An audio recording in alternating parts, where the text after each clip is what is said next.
how do you envision your landscape as an author? How do you envision what your writing goals? Like, is it a hobby? Are you doing it on the side? Are you trying to pursue it as a full-time career? What's important to you? So definitely set goals for yourself, because that will determine how you navigate things. And especially in indie publishing, you definitely have to set your own markers of success. There's no one giving you that stamp of approval saying this is good. That's something you definitely have to determine for yourself. So I didn't do a lot of research about anything really. I knew I wanted to write books. And for when I was really little, I knew this from when I was really little. When I was really little, though, I thought I had to be old. And it was Aragon coming out that was like, oh, you don't have to be old. Like, I could just do this. Like, we'll see how it goes, right? And I know, say what you will about those books. Some people have feelings, but that's fine. But for me, it was really like, oh, I don't have to be 50. I was looking at pictures of Tolkien, or we had this. There was an interview with Brian Jacques that was posted in our school library. I'm like, I am not old though, right? I want to do that sooner. And so I just I didn't really about indie. It was never really on my radar, and certainly the thought that I would have to figure out things like finding an editor and doing typesetting and cover design and all this stuff was more intimidating somehow than just querying agents. So I just queried agents.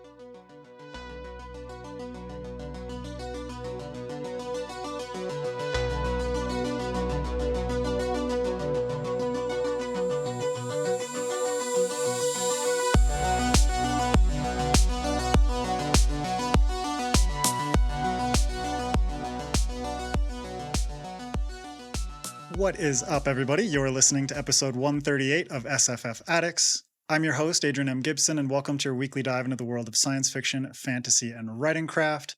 Joining me this week is my co-host, my bestie from the Midwestie, the queen of my days, Greta Kelly. How you doing, Greta? Hi, I'm good. I'm really excited to talk with our guest today. I'm a trad pub author with some indie curiosity, so I'm really excited to talk to everybody. Indie curiosity is a good way of putting it. Yeah. Hybrid curiosity. Yes, I'm hybrid curious. Oh, amazing. And if you want to support this author in her dreams of going hybrid, go pick up The Queen of Days or the Frozen Crown. The Frozen Crown, yes. Yay! And of course, always go and check out Mushroom Blues for your noir fungal detective book of your dreams. It's so good, guys. I always do a horrible job describing this book, but it's so much fun. It might not be the book of your dreams if you really hate mushrooms, then you're kind of fucked, but it is what it is. As well, a quick note. Oh, I also got to pitch MJ's books. Yeah. Help MJ quit her day job. That's our pitch. Please, go buy Among Thieves. Bring her back. Yeah, because she's the best. As well, if you want to support the show, you can go check us out on Patreon and our merch store. If you want to just give a little kickback to the show, help us keep doing what we're doing here. Also, don't forget to rate and review the podcast on your favorite podcast app and subscribe to the Sci-Fi Addicts YouTube channel, where this and every other episode of the show is available in full video. And just a quick shout out to kick off this new year. We got 2 new patrons, Ian Patterson, who's kind enough to pitch $40 in our highest tier. So thank you so much, Ian, and Steve Barry, who's a buddy of Greta. Thank you, Steve. Really appreciate it. Thank you. Love you guys. Thank you, Ian. Thank you, Steve. And now for our first Masterclass panel of 2025, where we'll delve into a topic that every writer looking to get published needs to consider, which is choosing your publication path. And our guests today have a lot of wisdom to share on both sides of the spectrum. It's actually perfect today. We got Tatiana Obi and we got Christopher Ruocchio.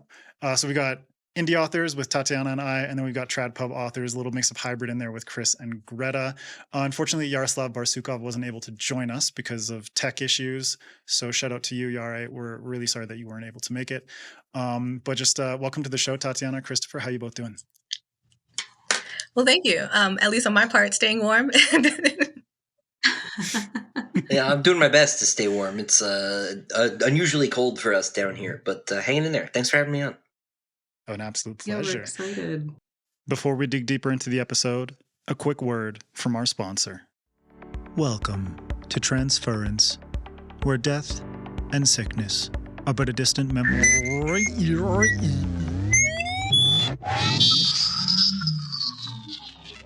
Nicholas Five Burrows is a sicko, someone that takes on others' illnesses. In a city where diseases can be transferred, the rich buy longer lives without pain, and the poor get a short life of constant sickness. Brought back from the brink of death by his friend Brian Meadowhearth, or maybe the invisible hand of an outside actor, Nick finally gets the chance to try and change things, to finally stop the whole disease transfer network. Tensions escalate as Nick infiltrates a higher society he doesn't understand, and starts to fall for Dorothy Sungate, the very person he needs to manipulate to be successful. And between run-ins with a talking cat, genetically modified humans, and a robotic police force, the world around him just keeps getting stranger. Can Nicholas tear down the disease transfer architecture? And how much of his humanity is he willing to bargain along the way? A dystopian vision of healthcare and a market economy, Transference will appeal to fans of Red Rising, Blade Runner, and the BioShock franchise. Soon to be a complete duology with the release of Transcendence in the summer of 2025. Transference by Ian Patterson is available now in paperback and ebook. Get your copy today. And now, enjoy the rest of this episode of SFF Addicts. And so I just want to start off with a little bit deeper introduction for each of you. So I'm just going to go with Tatiana first. If you want to tell listeners and viewers a bit more about yourself, your books, and that kind of thing. Sure. My name is Tatiana Obi, and I am representing on the indie publishing side. I currently have two published novels, which is a duology that's complete. So these are these big hefty books here. And then I also have a novella, which is Sister Samurai here, and then also a couple of published short stories in various anthologies and magazines. But primarily, I write action fantasy, sword and sorcery, kind of anything where women kick ass. Very, very good books. And Chris, what about you? I'm Christopher Ruocchio. I write the Sun Eater science fantasy series. I'm working on the last one now, but the first one is Empire of Silence, which I got right here. There's 7 of those. I've done 3 novellas and like 24 short stories. I also, one time, I like to mention it, wrote for Marvel Comics. That was fun. I also, for 7 years, was junior editor at Baen Books. So I've been on the other side of the whole TradPub thing. I worked in the office, and that taught me maybe how to be a better author for my editor, and vice versa. But I write full time now. So. Well, that's the dream. So have you always been completely, well, mostly trad, or do you have something self-pub as well? My novellas are self-pubbed. Yeah, okay. I figured I would diversify. I was also hybrid curious, so and it's worked out so far. Well, nice, I think we've coined hybrid curious. So we should put it on a t-shirt. Let's make it a thing. We'll get to that down the line a little bit, but I want to ask each of you to give. Chris, you touched on it a bit. If you want to continue, just a brief overview of how your publishing trajectory has kind of played out.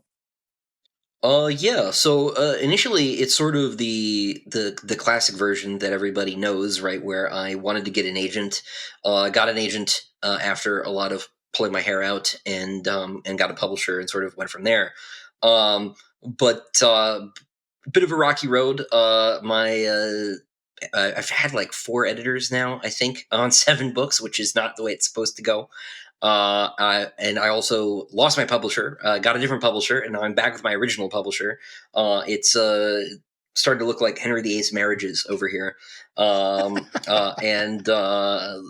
everything's cool now. And I've also done some of that self-publishing stuff on the side. I've done 3 novellas, 3 short story collections, and I've also done a little bit of work now with Fine Press Editions as well on my own.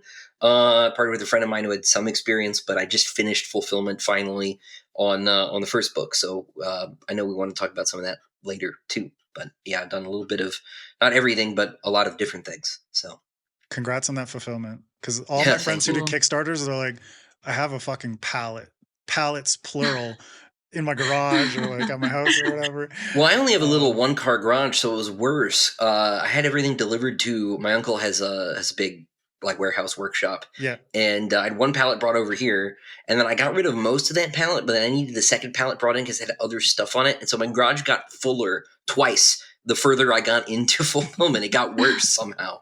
But it's all gone, thank heavens. I have my garage back. Got my garage back. Yeah. Well, you did it. You How did about you, it. Tatiana? Tatiana, what about you? Yes. So this upcoming March will mark the beginning of my 4th year as a self-published author. I've, been writing my entire life, but I guess my biggest flashpoint was during the pandemic when I said, you know what, life's too short. Let's give this author thing a real shot. So I saved up money, then I quit my job, then I traveled the world and published my debut novel in spring of 2022. Which honestly, it didn't do too bad considering that I did throw this book out into the world, no social media, no platform, like no connections. But I have learned a lot since then, and I'm still publishing books. So here I am.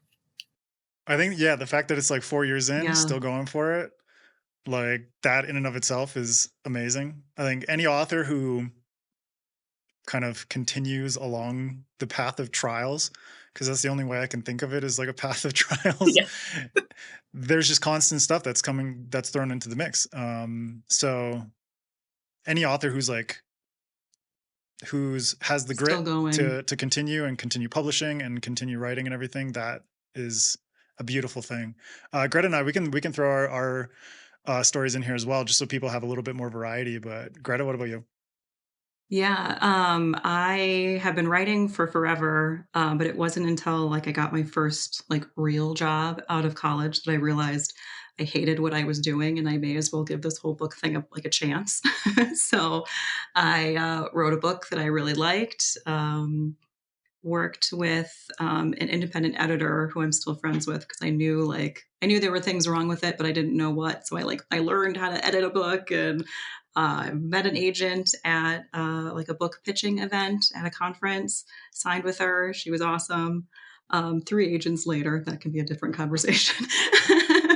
But I first published the Frozen Crown, as we're filming it, came out just about 4 years ago to the day that we're filming this. So yeah, that was exciting. And then 3 books in 3 years with Harper Voyager was who published those books. So yeah, it's been interesting, but on the whole, really good.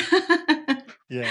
How about you, Adrian? Tell us about your journey. So for me, it's just like my 20s were just all over the place. It was like music journalist, and then tattoo artist, and then the pandemic hit as well, Tatiana. And my son was on the way, my first son, and we were in the middle of lockdown, and I was like, well, I can't tattoo anymore. Had to close down my shop, and decided like I've been kind of building the world and stuff for a year or so before that. But it was during the pandemic that I'm like, let me actually give a try to this like writing thing, not just building worlds, because that was a lot of illustration and a lot of reading about mushrooms and stuff like that. But during that time, I just put everything I had into it. And at the same time, I also started the podcast. And so the two were kind of in conjunction. And the podcast was basically my way to learn from published authors and professionals as much as I could about different aspects of writing, different aspects of publishing, all that kind of stuff. And 3.5 years later, I'm like, hell yeah, that definitely worked out. And I'm very, very glad that I did that. And at the same time, before I started the podcast, I had the mindset of going traditional and looking for an agent, querying, and going down that path. And doing this podcast and meeting all these different authors single-handedly told me that traditional publishing wasn't for me, and converted me to decide that self-publishing was actually the right path for me. And I think that is a kind of decision that every author out there should realistically make and have conversations with themselves about. Like, we're going to go through a lot of the different steps here in terms of what Tatiana did, what Chris did, but you need to have an honest conversation with yourself about, what does this realistically look like for me? And what am I realistically able and willing to put up with on both sides of the spectrum, or kind of like crossover if it ends up being hybrid. So Chris and Tatiana, I'm going to ask you both a little bit more about the pre-publishing days, what you envisioned your life as a published author would look like. Like, what did that fantasy of being an author look like? And were you, either of you, really aware from the beginning or early on which publishing route you were going to take? Tatiana, we'll start with you. When I was younger, I definitely envisioned the trad life, but I think there are definitely still stars in my eyes. But because of that, even young, I was starting to do research into it. Like my senior thesis in high school was on the traditional publishing industry. like querying my first agent was part of that part of that thesis. So I have been like paying attention to the industry for a bit. And out of college, I did brave the query trenches, but that process did teach me about what I wanted, because I really didn't, the things that I love to write didn't really fit what traditional publishing was looking for. I also felt that traditional publishing didn't always do right by their Black authors in regards to marketing, editing, and the support capacity. So the cost benefit analysis didn't really make trad worth it for me. So by the time the pandemic came around, I did know I wanted to go indie. Like that was the route that I wanted to take. By then, it had become much more financially viable. I had also had a previous job in marketing, so I was a little bit more confident that I could find my audience. I could market my book a little bit better than trad publishing could do. So definitely by 2020, the dream had changed. And I definitely started envisioning myself, with a daiquiri on the beaches of Thailand and working remotely as a full-time indie author. I'm not there yet, but that's the goal. Hopefully. That sounds good.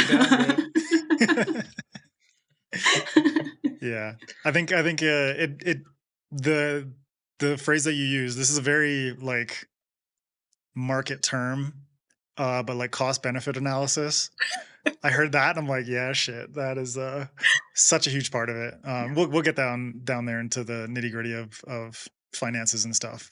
But Chris, we'll hear your side as well in terms of your fantasy, your dreams, and what the reality was like. Yeah, I didn't do a lot of research about anything really. I knew I wanted to write books, and for when I was really I knew this from when I was really little. When I was really little, though, I thought I had to be old, and it was Aragon coming out that was like, oh, you don't have to be old. Like I could just do this. And, like we'll see how it goes, right? And like I know, say what you will about those books. Some people have feelings, but that's fine. But for me, it was really like, oh, I don't have to be 50. I was looking at pictures of Tolkien, or we had there was an interview with Brian Jacques that was posted in our school library. I'm like, I am not old though. Right. I want to do that sooner.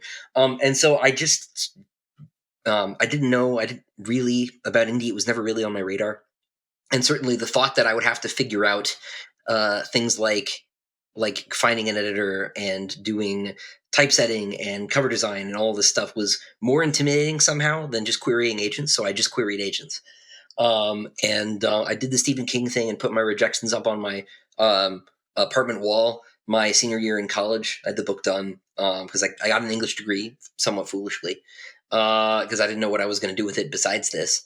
And fortunately, I backed into my publishing job through university internship program. But I was putting up my rejections. I got to like 12 of those. I was like, these are coming down. This is not good. I can't look at these anymore. Stephen King, that was terrible advice. These are not motivating. And I managed to get an agent, by the time I graduated. But I never really thought about anything else.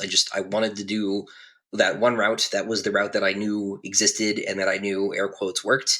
And I didn't think about it much more deeply than that. And all of the complications that arose from having taken that path, right, are complications, certainly, right? Like I understand people are like, ooh, trad pub sounds like not a great deal or something like that. And in a lot of ways, it's not.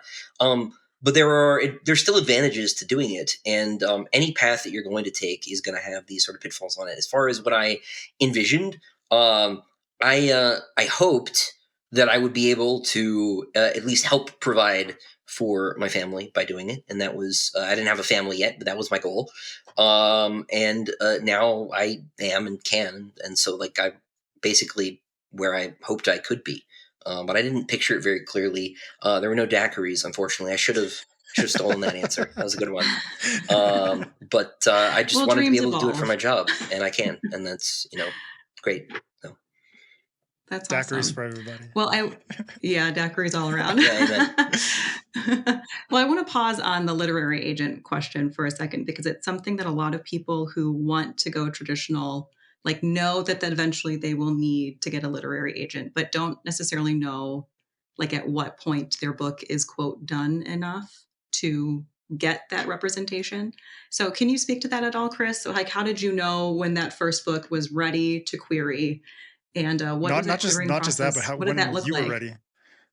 I didn't really have a big choice because I was graduating college and I was like, okay, it's time, right? And so as I was getting towards the end of my time in college, I was like, okay, I need to get the book in a state where I will be proud of it and can do this because I need to get moving, right? But I was running out of time, just sort of structurally, because I had a job sort of lined up at that point, but this was the plan. The plan was to graduate and go be an author, and I had to make that happen. So I had to work with the book that I had. And maybe it's useful to hear, right, that it's you want the book to be in a pretty finished state to show agents, right? Like, it needs to be finished. Like, you can't just send agents an idea if you're a fiction writer. Nonfiction, you can, especially if you have credentials. But fiction, it needs to be done. But it doesn't have to be perfect. It just has to be good enough. Because it won't be finished until it's out. And between you're getting an agent and it coming out, there's editors and revisions and all that stuff. So you need to give yourself permission to feel that the book is good enough at that stage. Right now, it needs to be good enough to for there to be something for the agent to see in you as a writer, right? They need to see this book is good, but it doesn't have to be perfect. You don't have to worry about every little tiny thing, right? You need to worry a bit, but it's okay if you're starting to do this obsessive pacing thing and you're going through rewriting everything, but you're really only changing a couple commas. Stop, right? It's fine. And it's not going to be the book that the book that you sell the agent won't be the book that comes out anyway. This was half as long. When I submitted it to my agent said if it was this long, she wouldn't have signed me. So there is a process, and sort of just take a deep breath and recognize that you're in a stage in the process, and work within that stage. Don't worry about, what's my 50th anniversary edition going to look like before you even have an agent, right? Just just work where you are. I think maybe I would just take a deep breath, and if you've gone in a lot of circles, just stop anyway. Usually when people ask me this question, I just say, if you're asking this question, you might already be there. Just chill. Yeah. No. And then on top of that, the rejection letters that you were putting up in your apartment, that's kind of just a singular example of developing thick skin. Because it's, instead of obviously it sucks, it really fucking sucks to get a rejection in any form, whether it's in everyday life or specifically in this publishing journey. But simple actions like that, you can kind of you can kind of own your rejections and spin it into a positive, and have that be one thing that helps you, one thing of many things to help you develop thick skin. Because on both sides, you need, in indie and in trad, you definitely need to develop thick skin to various different things, because this is a creative endeavor, and we are putting our creative darlings out into the world, and some people are going to shit on that and other people are going to absolutely love it. But part of that is developing the thick skin mentality of knowing how to, for you personally, how to handle rejection. Greta, for you, was it like getting an agent and everything like that? Was it that traumatic of an experience, or were you able to kind of, move through those paces and kind of develop a thick skin? No, I'm the lucky bastard that everyone hates, because I queried 3 people. And I met my then agent at a conference, and we just clicked, and it just worked. And so, yeah, I'm not the person to ask. But then, in different ways though, because the pandemic hit and then that agent stopped agenting. And so I got put with someone else at the literary agency who I also very much liked, but she was new And as difficult as it is for authors to make it in this publishing industry, it's also really hard for agents to make it. So she unfortunately also left.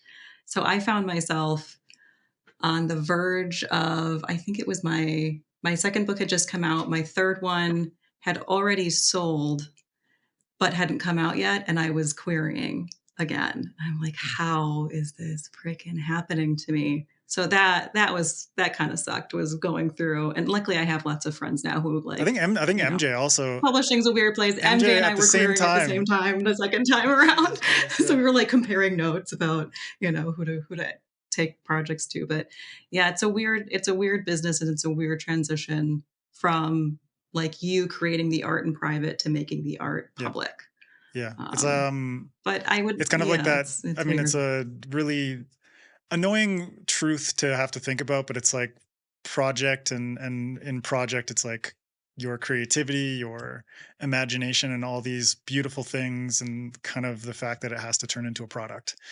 So that project to product timeline also kind of has to come into play. And if you think it's always going to be beautiful magic, like, I'm sorry to say, yeah, it's really true. not.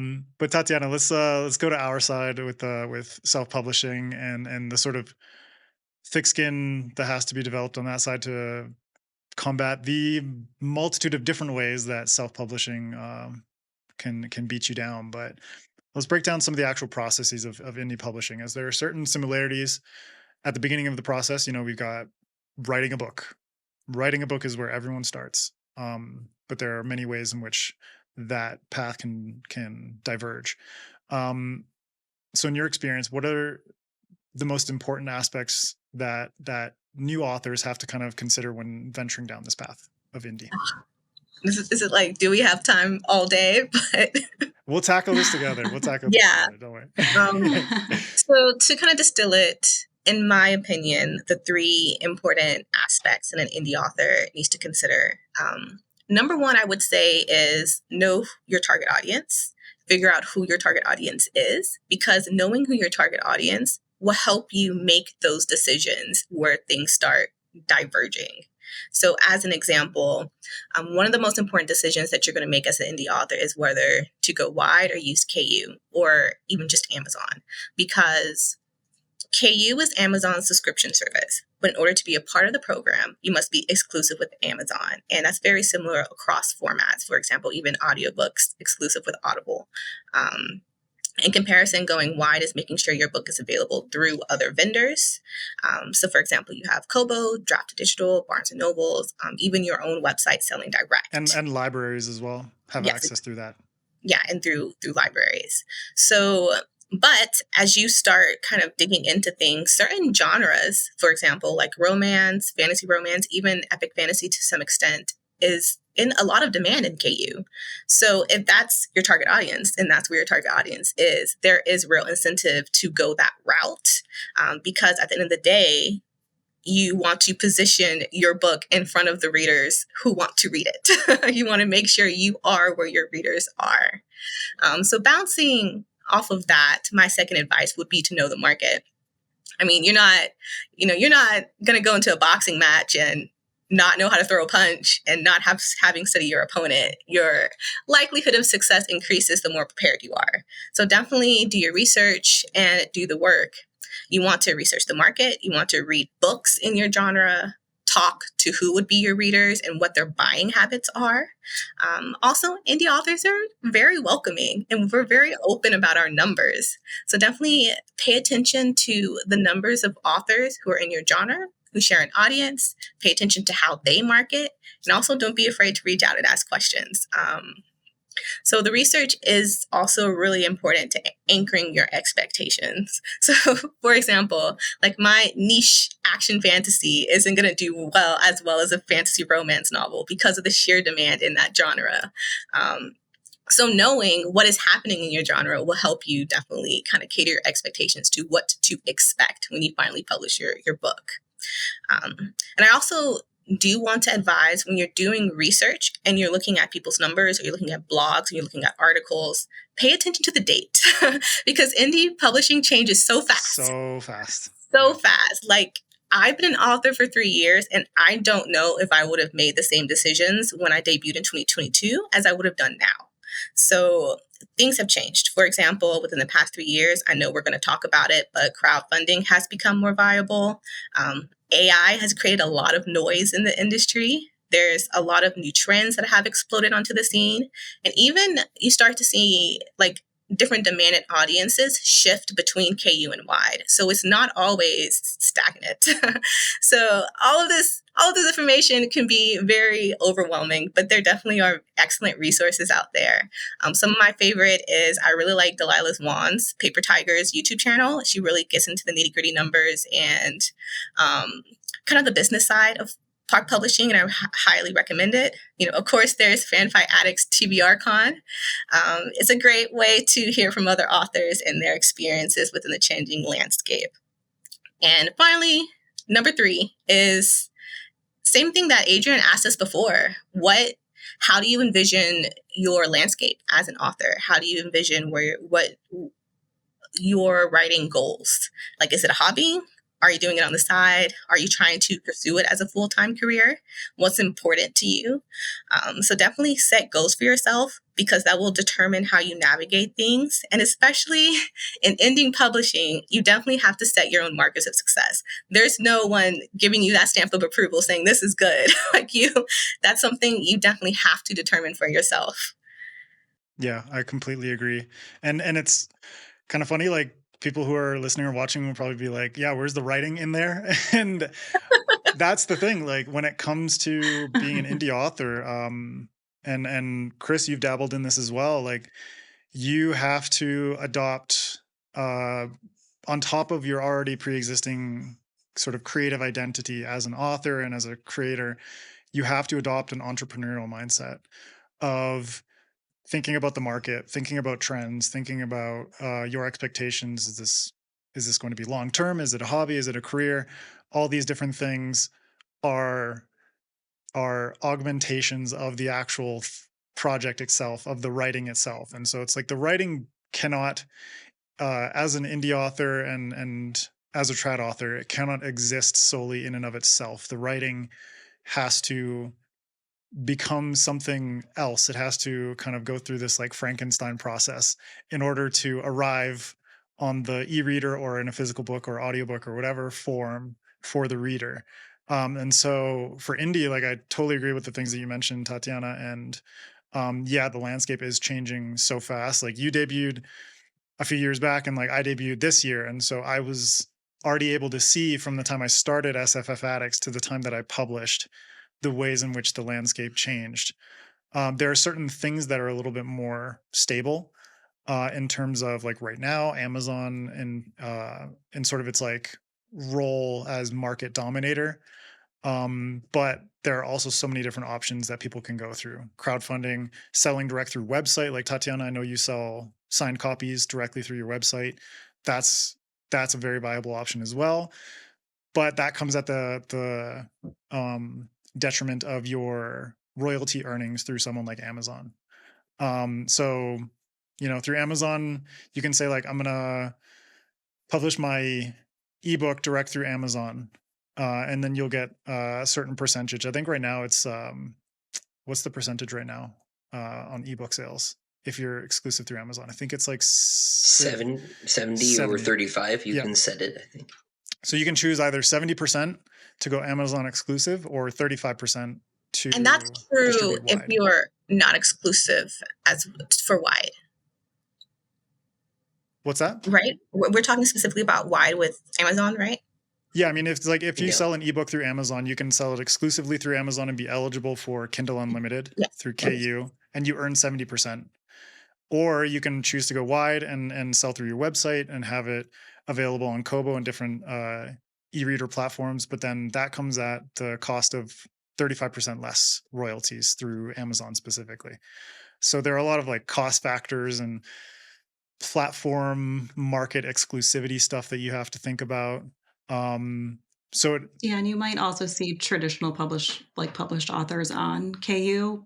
I'm sure because publishers have a deal on the backside. So just because an author's on KU doesn't automatically mean they're on one side of the publishing split or the other. Exactly. And so trad publishing has its own backroom deals and ways of marketing and stuff like that. And then when it comes to self-publishing, I think we'll get more into costs and stuff like that. And Chris, we can get your opinions as well, since you've self-published some of your own stuff. When it comes to biggest costs, from my perspective, it usually comes down to editors and cover design, cover art and design.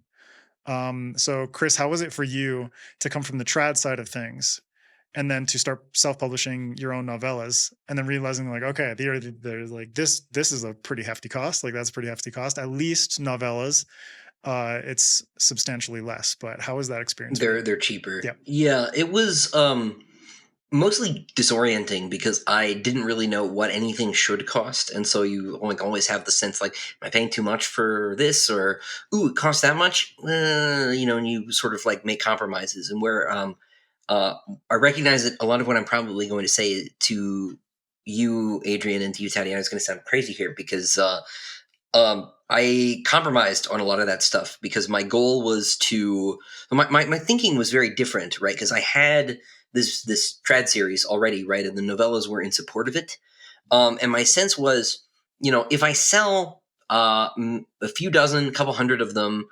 that will still be nice, right? And so I've never purchased a single ad buy on the novellas.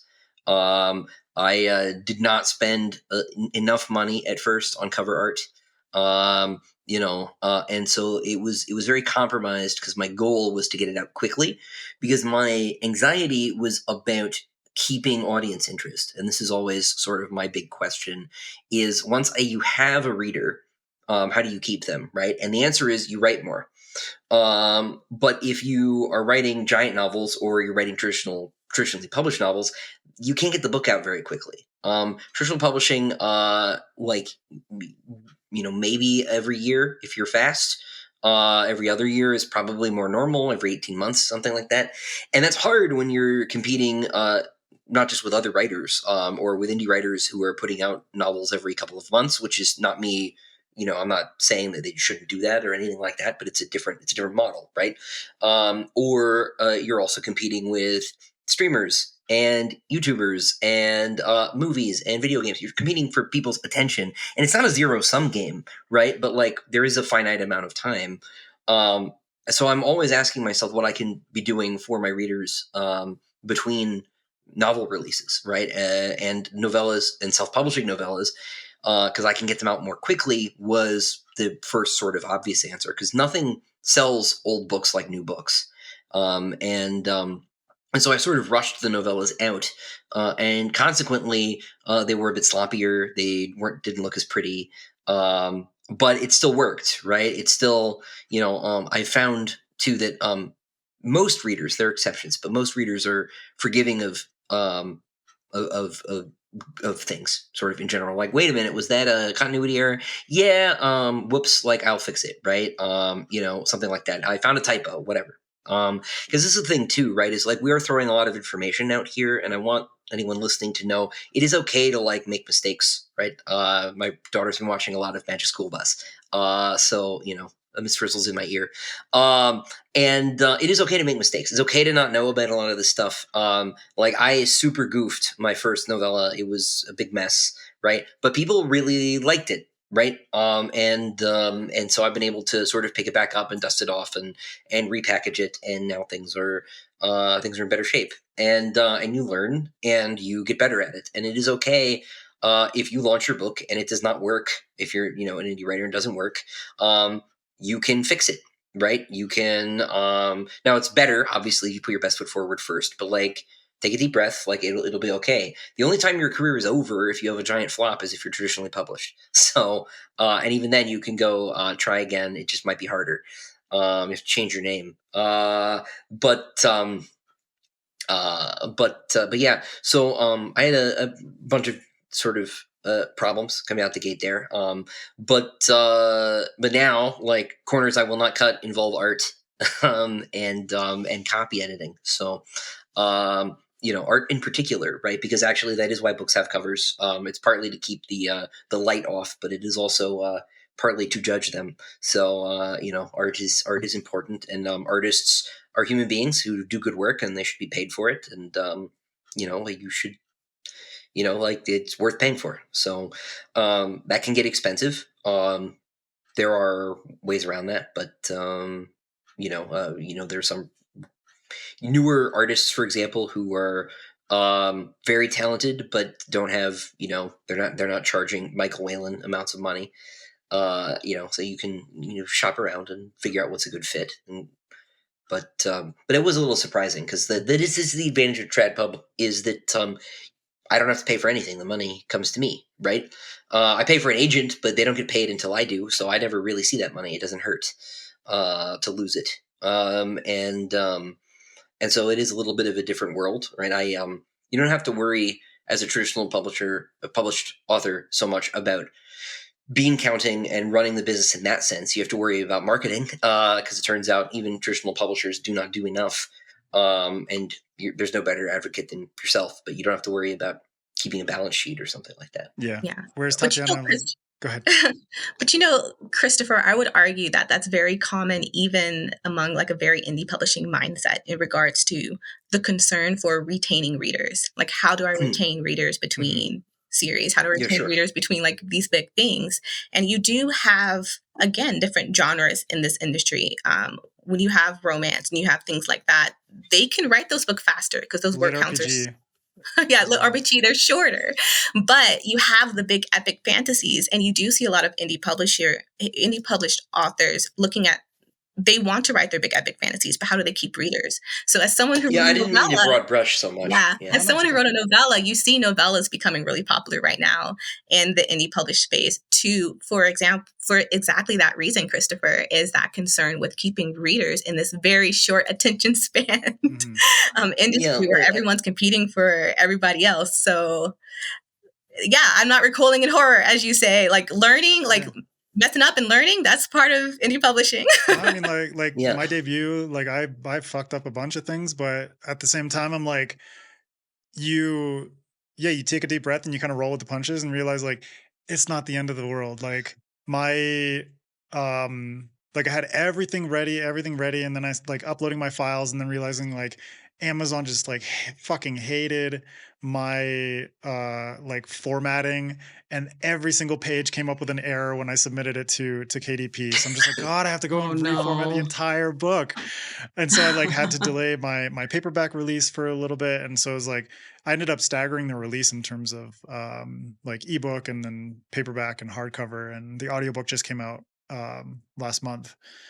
But you just kind of roll with those mistakes. And in the end, like nobody, like literally nobody that I've talked to or interacted with online talks about like, oh, like what happened with your like staggered release. Like it goes away. Zero people remember that. My audiobooks are always late. Yeah. Always. And I hear about it incessantly for like the 2 weeks it's late. People like will not let me be. Yeah. But then it's gone, right? Yeah. And that's true with any of these sort of hiccups, right? Any stumbling block you'll run into doing this will disappear as soon as you deal with it, right? And it is like sometimes you might like not be able to deal with it for a year, depending on what it is or something, but like you can get rid of it. You just take a deep breath and figure out how to do it. I only meant when I was saying that though, is that because I had this, that took a lot of the pressure off to like get the novella right. Yeah. And so I didn't stress about it. Maybe might have been a better way to say it. Because like if a reader was going to find me, they were going to find this. And then like, oh, there's a novella. It wasn't going to be, my self-publishing stuff was never, it was always B-side tracks. Yep. Right. Is all I really meant. No, that's okay. No offense taken. That the B-side track is a good way of putting it. I look at like someone like my friend Ryan Cahill, who just like his books are so chonky, and like they're competing with you. Like I think they outcompete you, Chris, in terms of. Oh, they're way longer so than long. Mine, actually, that he like legit has problems. Not the first one, but like legit has problems with like the like upper range of accepted length for some of the printers. So it's like max 900 pages Yeah. with someone like Ingram Spark. They're like, ha, Brian Cahill, bye. So I think like, yeah, like I've seen him do that back and forth of release a novel and then release a novella, like some supplementary material for Yeah. the world and the story and everything like that, I think is really good. And Tatiana, let's dig deeper into some of the financial parts of it. So from your experience, I mean, just from seeing your books and talking to you online, like I could already tell. I mean, we share the same cover artist, Felix Ortiz, who did both Mushroom Blues and I just totally Sister Samurai. Sorry, Was yeah. it Sister Samurai? I was just saying how good that cover is. Felix did the art for both of our books. Yeah, shout out to Felix. And that doesn't necessarily come cheap. But like Christopher said, you can find cover artists who are starting their careers. They're kind of building a portfolio.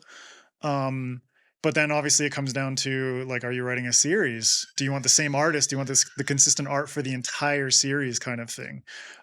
Those questions start to come into it as well. And cover art can start to become one of the major costs when it comes to making your own indie book self-publishing. And you know, I do have a lot of friends who have released books and then re-released with new covers, and that's kind of like a financial hit that you just have to take. I mean, the hope is, like, I know Tatiana, I call it the indie earn out. You earned out on Sister Samurai, and I was very lucky to earn out on Mushroom Blues as well. But there are a lot of authors who just, that never happens to them, and so thinking about, am I going to take on the cost of another cover artist becomes quite burdensome. And then on top of that, the cost of an editor, and for most people, typesetters and graphic designer, interior designer, and that kind of thing. And also, where do you go to find those people? I mean, do you want to share your experience, Tatiana? Yeah. Could you talk on it? So like, again, definitely kind of going back into do your research and know your market, because there are a lot of authors open about their production cost. And so at the beginning, if you know this is what you want to do, start pricing things and start planning for it. Like I said, I had saved up for this during the pandemic, so I definitely had a plan going into publishing. But like Adrian said, your highest cost will be the cover and editing cost. And in regards to just my experience, like, I knew the covers in my genre, especially like action fantasy, Asian inspired fantasy. I did look at Rob J. Hayes' Never Die series. You know, it's like, oh, that's really good. It's very iconic. And I definitely wanted a very similar style to portray, like, audiences who like that might like this book. Also, and sometimes being particular about artists, one of the reasons why Felix Ortiz is very well known and he is expensive. And one of the reasons why I went with him is because I didn't have to explain getting a lot of the Japanese clothing correct. Artists have their different specialties. For example, you see some artists are really good character illustrators. They might really be good monster illustrators. They might very well be good in different things. And that's something definitely to pay attention to. And what type of covers that you see in your genre. Like, I definitely will suggest go to your genre, go look at what those covers look like, go pick out the ones you like. Amazon always has this look inside feature, and they usually credit the artist. So go look at who did the art that you like, and also go reach out to the authors, because the authors are also very open. They'll share with you their experience with the cover artist. They'll share with you share with you the cost, so that you can know what to expect cost. I also will highly advise to reach out to different artists. And reach out to different artists, even just so that you know and you understand how much a full spread hardcover is going to cost, or how much an ebook cover is going to cost, so you know what those expectations are. And also, every artist is going to have different costs. So that kind of goes back to Chris, what you were saying in terms of like the naivete of not really knowing what the standard is. And I'm sorry to say, there really isn't much of a standard. I think there's more standard on the editing side of things, Yeah. but on the art side of things, it fluctuates so much. But at least if you contact different artists, you can get like Yeah, a full spectrum of like, okay, here's the low end and here's the high end of what I'm looking for. exactly. It will help you make a more informed decision. And again, if as Adrian mentioned, if you're writing a series, think about, is this something that you can produce multiple like multiple books? And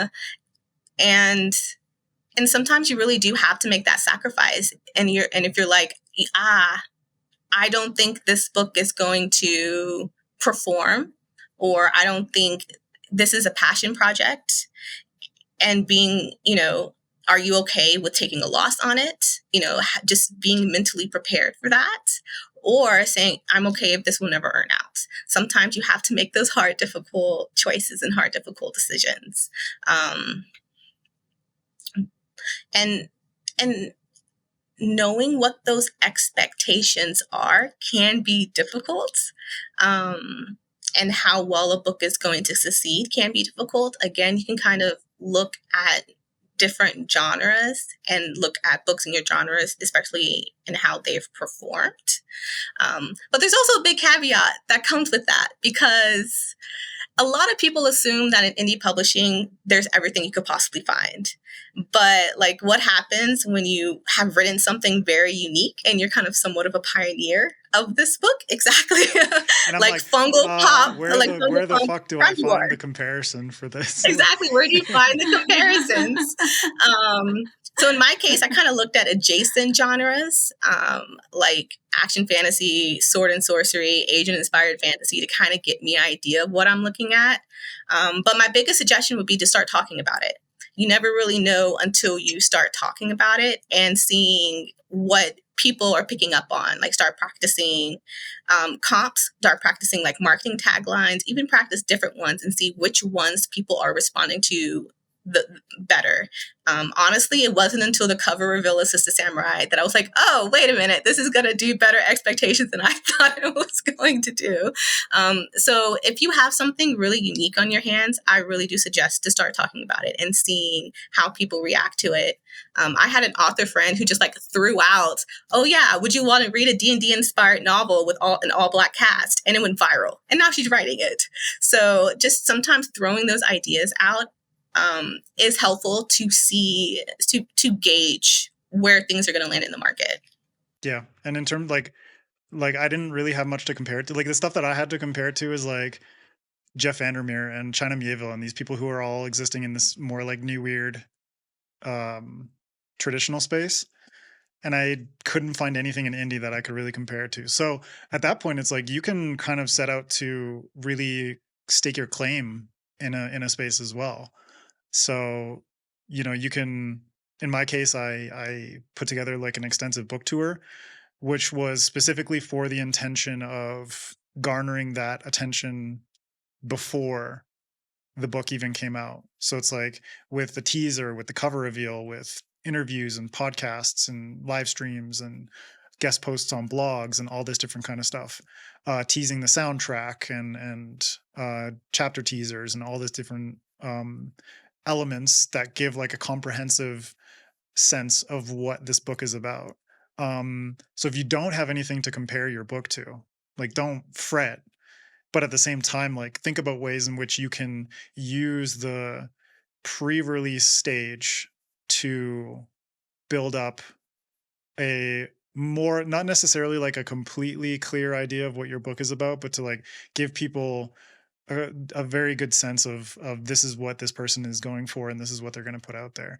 And if you just like go out there and you own your shit, people react to that. Like, if you're very confident about the quality of your book and the artist that you've got, and you kind of lay the groundwork and lay the expectation for readers that this is what I'm doing here, and I'm very confident in it.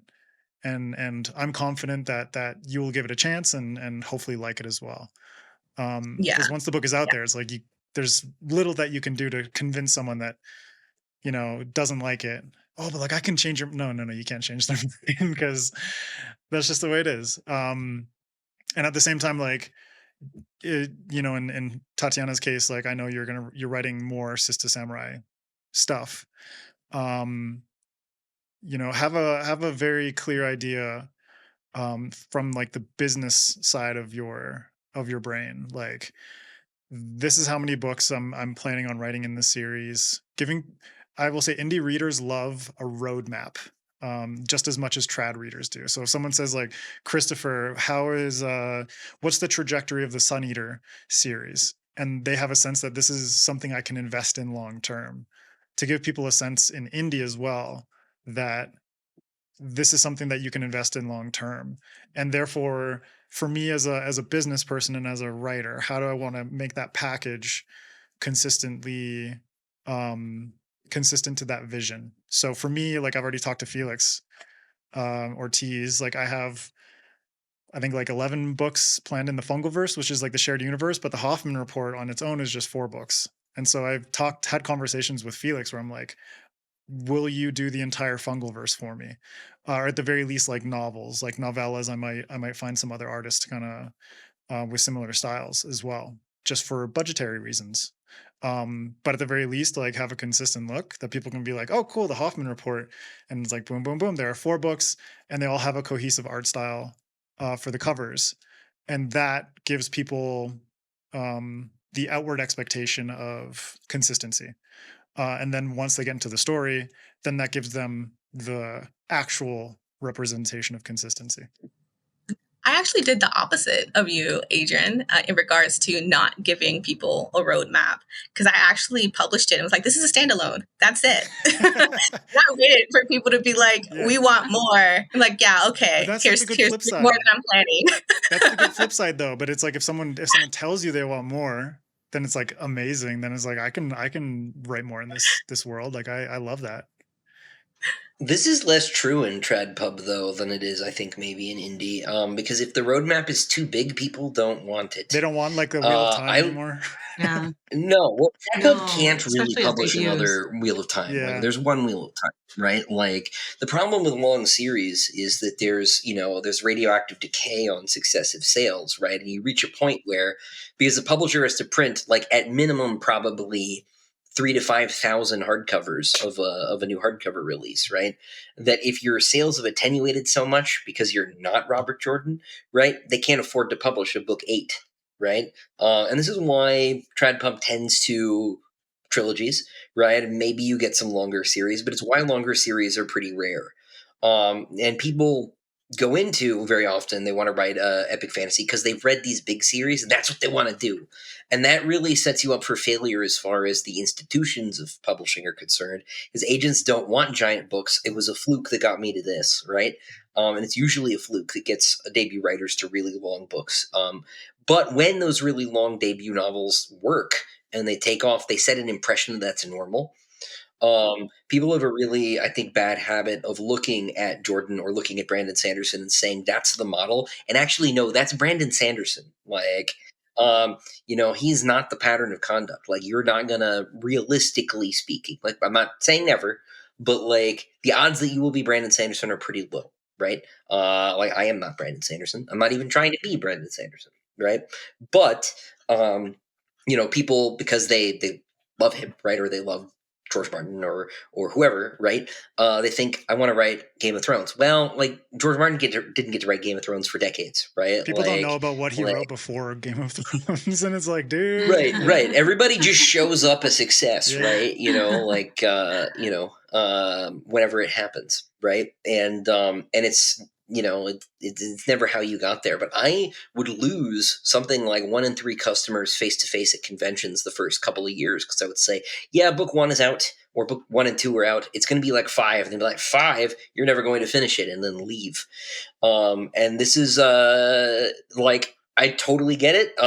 Readers have been burned, in a couple of high-profile instances, but you have to be careful. And so I would urge you, if you're thinking about traditional publishing, to confine yourself to a trilogy for your initial project. If it ends up longer, cool. Mine did.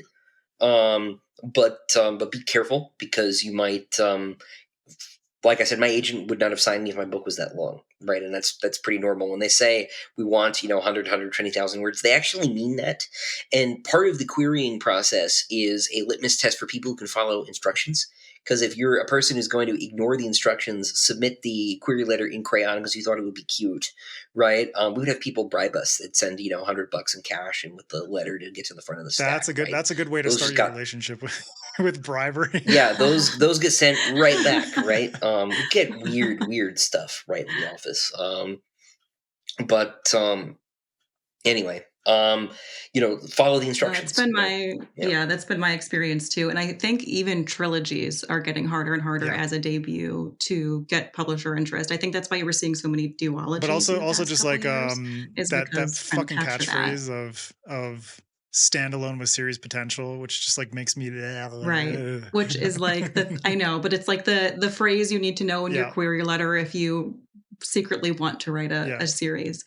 Whereas in indie is like tough. You can actually, like Sister Samurai, you can put out a book and be like, here's a standalone with series potential. And that actually like means something because you as an author, like I think both sides kind of work really well. Like if you're Ryan Cahill and you're very dedicated to a single series and book novella kind of deal.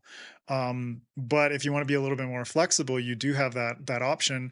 And you also have the benefit of the reception that you receive can be enough to convince you that this is something that is worth continuing the pursuit of. So in your case, Tatiana, it's like people wanted more of the Sister Samurai world. You're able to dictate what's my series and you guys want it, and I can deliver that if you want it and I feel like it. And if I feel like it, right? And so there is that flexibility of being able to dip your toes in different formats, standalones, novellas, trilogies, novels, all this different kind of stuff. I think that is where indie does have a lot of room for flexibility. Whereas, it's like contractually, trad kind of keeps you in a more rigid path. But also, like, if you are someone who wants to go trad and like you're set on it, don't write the whole series before you start querying an agent. Like, don't. It breaks my heart when people tell me that, and it's like, oh well, those books may never see the light of day, and I don't know how like to not tell just you trunk that, novels, but like a write trunk the first trilogy. book. That is. Could you imagine? No, write the first book, and then go forward. Don't write the whole thing because, don't, please don't.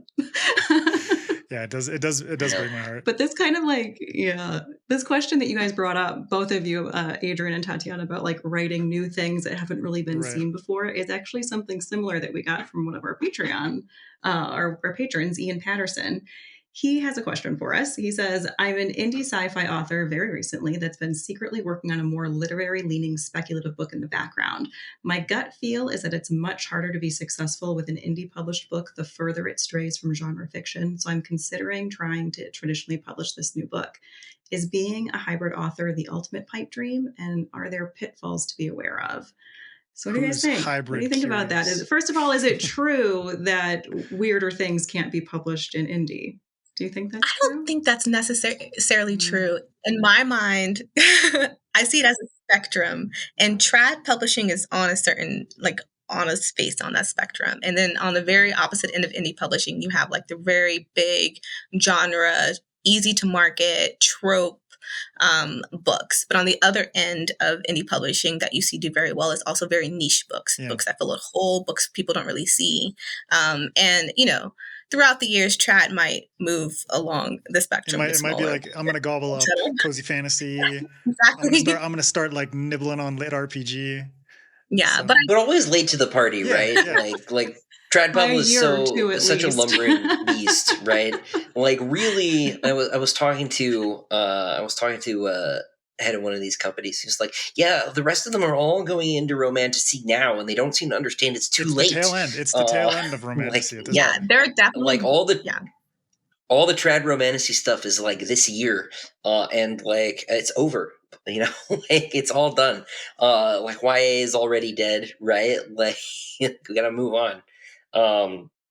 Yeah, no, It's also very black and white. They do talk about it in that terms of this X, Y, and Z is dead. Don't Right. even come But to my that's the door thing. with it. Like, could you be Right, but more that's the thing, Greta. dramatic? Like, I look at friends of mine like Ryan Cahill, Michael R. Miller, Philip Quaintrell. So the three of them, they are basically like the, like the trio of Dragon Rider kings in self-pub fantasy.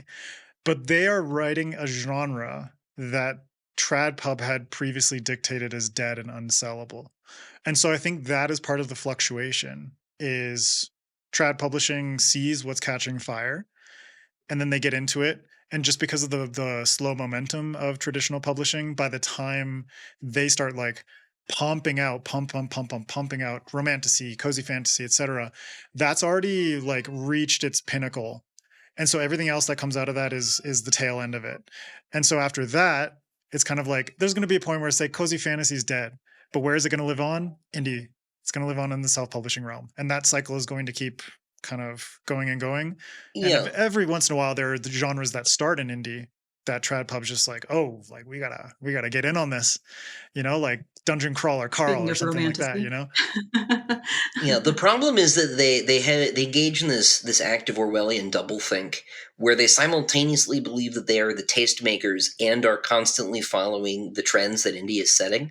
And so they think when they proclaim something is dead, it's because it didn't work for them, right? And it didn't work for them because they were following the trend, right? And it would be more in their interest, traditional publishing's interest, if they developed writers the editors individually believed in as characters, right? As because it's really like regardless of what path you take, right? This is a really gross sort of marketing way of thinking about this, but you, the author, are the product, right? Because the goal, I think, insofar as any of us have a dream, it's that X number of readers will buy our books because we wrote them and not for any other reason, right? Like that's what you want. You want people who aren't fans of this one series you wrote or that one series you wrote, but of you as the artist, right? And in a weird way, if you're the product, right, then actually you get to be an artist in a way that you don't get to be if you're trying to keep up with X, Y, or Z, right? Because then people will show up because you wrote, Ian's more idiosyncratic, like sort of literary weird kind of thing, or because you wrote the mushroom book and then fed your book to a mushroom, which awesome, by the way. Every time that post showed up on Facebook, I just laughed. It's so good.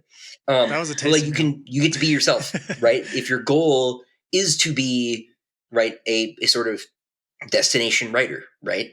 You want it to be an event that you put out your book, right? And when that happens, you could do whatever, right? And figuring out your brand then is like a separate question, right? But traditional publishing doesn't do this. They instead try to be bad indie a lot of the time. And partly that's because indie does get to be more experimental, right? Like traditional publishing would never have come up with lit RPG in a vacuum, right? It just would never have happened. And so when they discover something new on the indie side, like, oh, this is great, actually.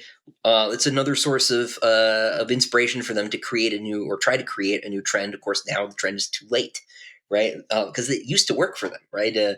We had Harry Potter, and then you can see this very clearly in YA, right? And then there's a bunch of aftermarket Harry Potters. And then there was like an Aragon, and there were a bunch of aftermarket Aragons, Twilight, bunch of aftermarket Twilights, and on and on and on. And because they don't know what's going to work, right? And they are hoping that if they can set a trend like this, then they can get a bunch of more safe bets, because it's expensive to traditionally publish a book because you have to do your printing up front, right?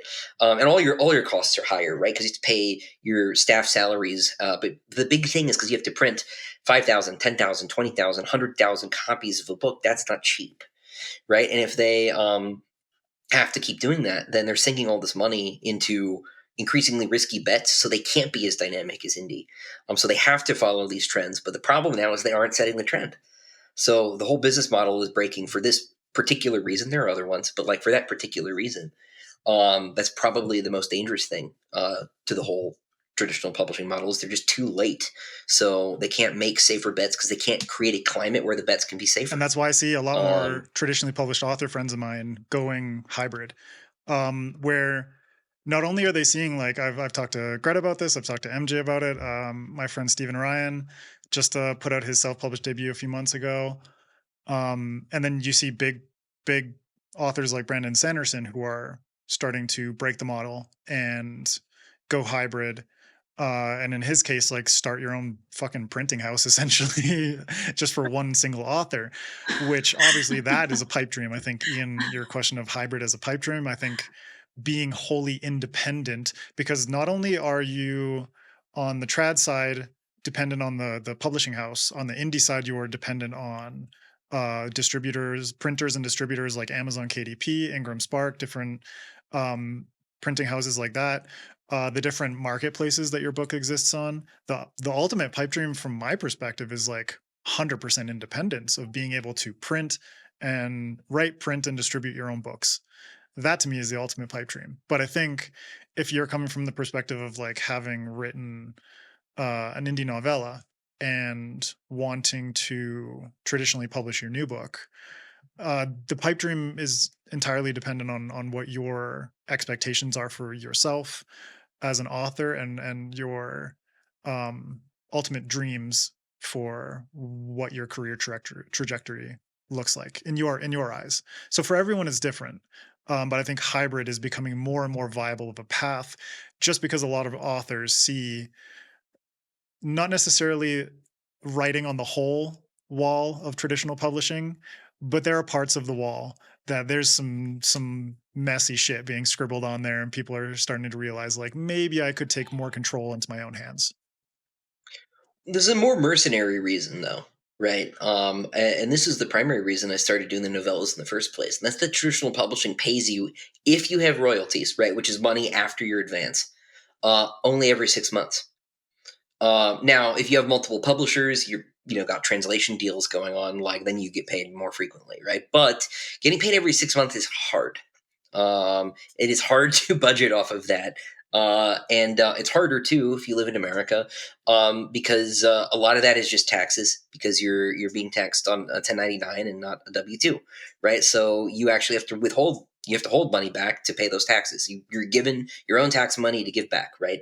And to a far greater degree than people with a normal job, right?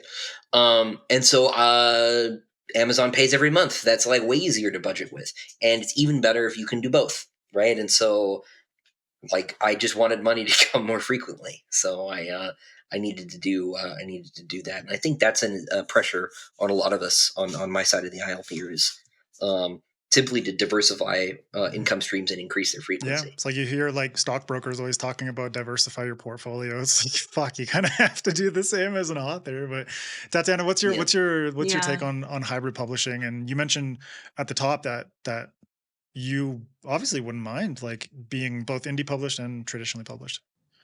Would I? I don't know. Elaborate. After all this, like, I am convinced the other way. I do want to bring it back a little bit to Ian Patterson's question in regards to literary leaning speculative books. Is that in demand with TradPub right now? At least me personally, I've seen a lot of literary speculative fiction coming out of small presses, just for him to look at. Like one that immediately comes to mind is Stelliform Press, and I don't think it's like Shockwave Press, but it's something along those lines.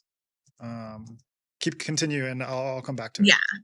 Yeah, they've been. I've been reading some really good literary fiction out of small presses lately. But in regards to hybrid indie trad, honestly, I can't see myself ever going strictly trad. It's definitely a struggle for this perfectionist to give up control. For example, when I publish a book, like it definitely isn't just about the writing. I do kind of see it from a very multifaceted point of view in regards to like the formatting, the chapter headers, the artwork, how all of that adds to the story. And it might be something that you can relate to, Adrian, because you have a lot of like art in your story as well. And just having the control over those details is very important to me. Like if anyone's picked up Sister Samurai, there's a playlist, there's a visual glossary. You have like ads for like ramen and shit in there. There's a lot of fun things that I have the power to do that you won't really see through traditional publishing. But in regards to hybrid publishing, I definitely would consider it if it's the right opportunity with the right people. So, for example, I think a lot of authors are looking at the Broken Binding and the Ryan Cahill collaboration, because one of the things that really stood out to me about that deal is how he plans to publish his books under the style of the old covers, so that his readers will have a matching set. But both new covers and old covers. New covers and old covers. Yeah. And I just personally, I love that consideration for the readers, because you don't often see that in traditional publishing. Usually, when traditional publishing picks up an ongoing series by indie authors, they completely redo the covers. Chris is laughing because it's like, geez, it's a fucking mess when there's so many covers. Like, oh, I have a story. Yeah. I can't wait to get to it. Can I just quickly point to MJ's books? MJ's books, so yeah. I have the hardcover and the paperback of Among Thieves and Thick as Thieves. The paperback of Thick as Thieves is different size than the paperback of Among Thieves because they switched printers between the releases of these two books. And so you have shit like that, or you have this book has a completely different design. And for me, as a illustrator and designer, I'm just like, oh God, it makes me die. And so same. Yeah. And so I definitely do think it leaves those readers who were initially invested in your journey and invested in the series kind of bereft. And, I think as an indie author, I can take more care for my readers. So I do hope other companies take inspiration from that flexibility, because I do think that's where hybrid is going, as in the definition of hybrid expanding and with a wider availability of options. So for example, you are starting to see it now. I've seen indie authors who have agents specifically just for foreign rights or specifically just for audiobook rights. So more options and more flexibility is really going to attract more people to the hybrid space. And so if I choose that, that's what I would look for, is that flexibility in regards to how it complements my publishing plan. Mm-hmm. No, I'm in a very similar page. Does that help with distribution too? So does that help with distribution too? Because I've always wondered, how as an indie author do you get your books into physical stores? I can tell my personal story of on one hand, I know Tatiana, you've gone through this as well, of literally going to a bookstore in person with a copy of your book and saying, would you be interested in carrying my book?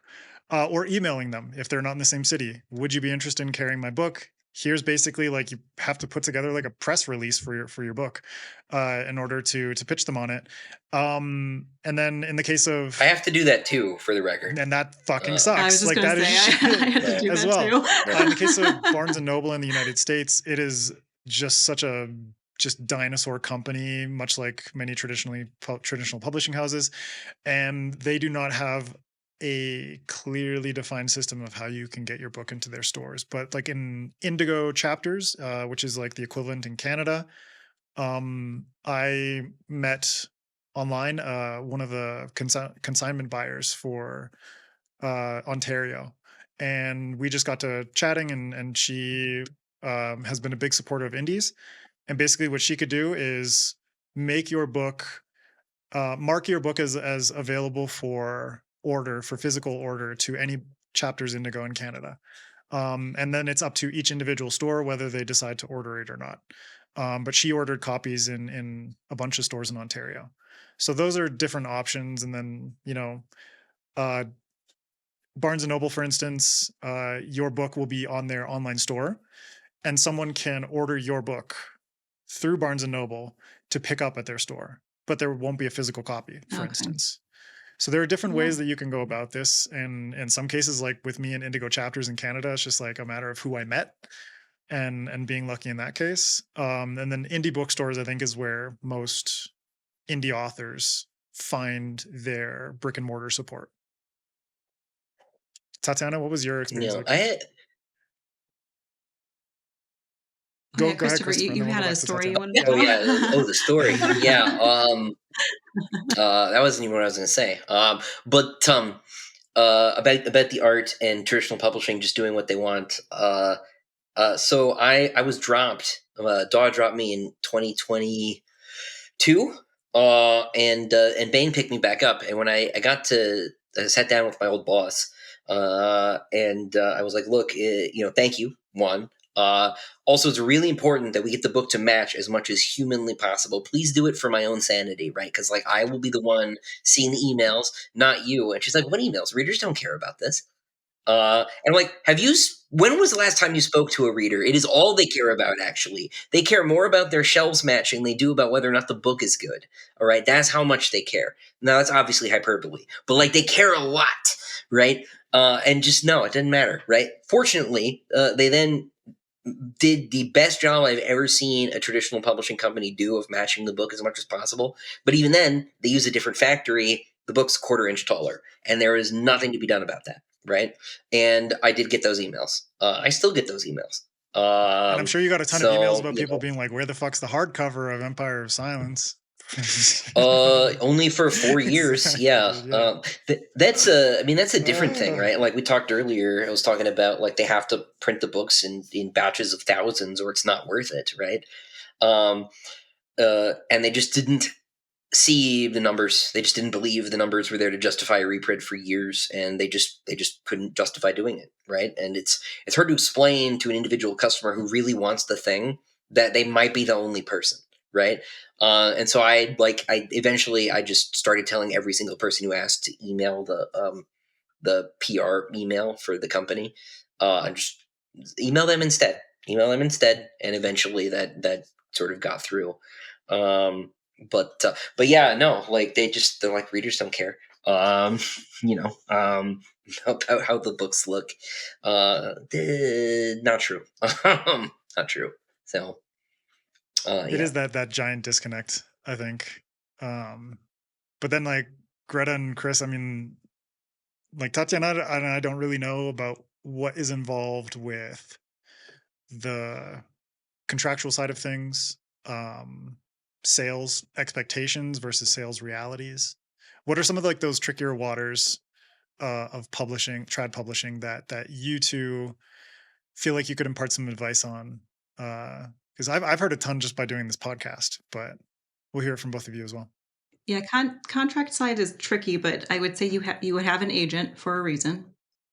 So, don't just sign anything that they put in front of you, but they're supposed to be your advocate. And a lot of, at least the larger agencies that I've been with, have like standard boilerplate contracts with each of the larger publishers, which is good and bad. Like it's good that you don't have to like go through every line and negotiate, but it's bad in that you can't really go through every line and negotiate. Is this true that like plus and minuses? I've heard from friends that you can pick a few things that are like these are like my lines in the sand. These are like this is my battleground to be like here. Yeah, pick your like, hill to die this on. Is, you this can't is die on a all particular of them. aspect of the publishing contract that I feel like I want to fight for, and then hopefully your agent advocates for that. In a certain sense, that's any contract negotiation, right? Like you can only push the other party so hard before they walk, right? Now there are some things in dealing with traditional publishing contracts that are way less likely to move than others. For example, royalty rates. Like 10% on hardcover for a debut author is pretty normal. And you are probably not going to get more than that. Now there's some variations of that, right? Some deals will be like it's 10% for the first 5,000 hardcover sales, then it's 12.5 for the next 5,000, then it's 15 after that, right? You can bet that Stephen King starts closer to 20, right? I don't know exactly what it is. It might just be 15, right? But it's not 10. But you probably don't have the bargaining power to get that up. Likewise with paperback or whatever. Now, in the case of something like ebook sales, they might not have the power to change it at all because it's a feature of their deal with Amazon, for example. And Amazon actually is responsible for a lot of the works getting jammed as far as what traditional publishers can and can't do. For example, Brandon Sanderson bangs this drum about how hardcovers should be sold with ebooks as a bundle, right? Which, like, that would be great, right? And actually used to happen. Baen used to do this in the 90s before we called them ebooks. Baen did ebooks in like 1998. They called them webscriptions, and they used to actually sell CDs in the back of all their hardcovers that had every ebook that they published. So if you bought one hardcover, you got the whole library, right? As a sales tool, and to get people to adopt the technology. This was before e-readers, right? So people were reading in word processors, right? You can't do that anymore. And they had to stop doing it when they negotiated with Amazon. And they used to do other things too. They used to, for example, have the first books in series be free. This was in like 2004, right? And Amazon made them stop doing that. So they had to really cut it back down. And there are a few titles that they would publish a separate edition for free of digitally in order to get around that. But like there are a bunch of like big structural things between the retailers and the publishers that said a lot of that, and you can't interfere with that in a negotiation because you're not bigger to them than Barnes and Noble, right? Or Amazon. Really, it's Amazon, right? So yeah, you do have to like sort of rank order your asks, and you have to pick where you want your battles fought, and you might have to compromise. But I also don't think that's unusual. I think that's any sort of contract negotiation. The thing to keep in mind when you're signing a contract, besides everything, right, is that when you're selling a book to a publisher, you're not selling them a book. You're selling them a set of licenses. And you need to make sure that you're only selling them the licenses you want to sell them, right? And publishers will ask for more than you're comfortable giving them initially, but that's also part of the process, right? It's pretty normal. They'll always ask for world English, but you can always negotiate them down out of it. I had a publisher ask for world rights, period. Jesus. And I was like, I can actually make a lot more money by not doing that, right? Because I can sell German, Spanish, Chinese, French, whatever, etc. Right? Like, no, I'm not signing that. But they'll ask big, and then you have to beat them back. And I'm in a position now where I can shove them back a little bit further than I could in 2016 when I started, right? But you need to keep in mind like what it is you're signing over, and that's actually a relatively short section of the contract. That's the rights section. It says rights, right? And that's the most important part, right? Is what is the publisher getting from you, right? And you want to make sure like, oh, they snuck dramatic rights in there. Actually, I want my Hollywood rights, not you, right? And they'll part with those pretty easily because they're like, oh, yeah, we just thought we could trick you, right? Not really, right? But like, we thought we'd put it in there, see what happened, right? Audio is increasingly hard to get them to give up because audio is worth more than it used to be. But it's also like simultaneously more normal for that to be split up by I can't remember if it was Matt Dinman or if it was someone else actually retained his ebook rights and separated those out. He definitely retained his audiobook rights because the audiobooks are still the original audiobooks that he'd done himself. Yeah. And I think ebooks as well. Yeah. So I'm pretty sure ML Wong as well with her book Blood Over Bright Haven did the same thing with Del Rey, where she only signed over physical rights to that book.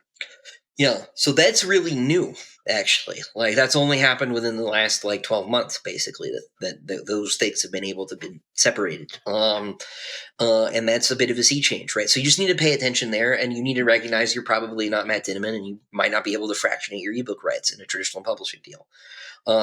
Because you have to ask the question that they're asking, which is is this deal still worth it to us, right? Like if we lose, ebook rights, are we going to make enough money, on this deal to justify making it?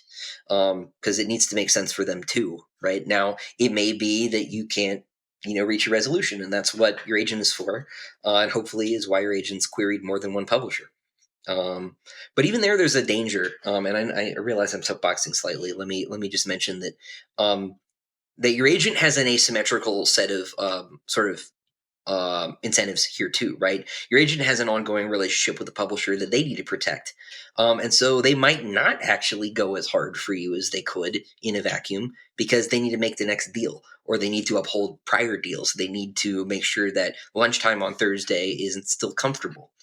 And so you need to also be watching your agent and make sure that they are representing you and not their long-term interests. And hopefully those things align, but you've got to make sure that, you know what's going on. So. Yeah, 100%. Yeah. It's always important to find out or to read your agent contract, especially about how to break the contract, because what happens if the relationship goes wrong? Sure. Like, you just need to make sure that as you sign only what you're willing to sign, and that you're not stuck in a bad relationship forever. Because that's